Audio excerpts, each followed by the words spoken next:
আমরা এখন দেখব লবণ চাষ, আপনাদেরকে দেখাচ্ছি লবণ কিভাবে চাষ করে। এখানে উঠিয়েন না, ওঠা যাবে না। এগুলো হচ্ছে লবণ। এই যে লবণ দেখেন, এই যে লবণ, এই লবণটা ভালো হয়েছে সাদা।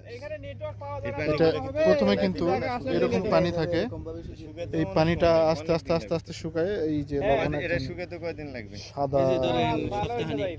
এক সপ্তাহ। তো এটা তো বাষ্প হবে, বাষ্প হয়ে পানিটা উড়ে যাবে, তখন নিচে যে ইয়ে থাকবে থাকবে না আপনার। ওটাই লবণ। এটা আমরা যদি জাল দিই চুলায় নিয়ে যাই তাহলে হবে না?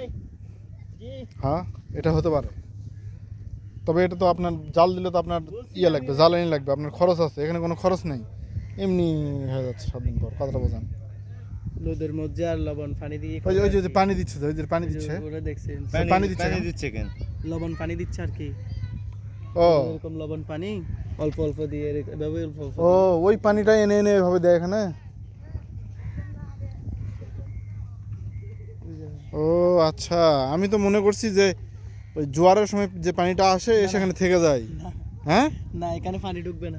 ও লবণ আচ্ছা আচ্ছা, তার মানে লবণ চাষি খামারে ওই ওই পানিটা কোত্থেকে আসে তাহলে? এই ওই লবণ পানিটা কোত্থেকে আসে? কাঠ, ওই লবণ পানি হুম? ওই যে সাগর থেকে আসে আর কি। পানিটা শুকাতে পানি ওটা নিয়ে আসে। শুকাতে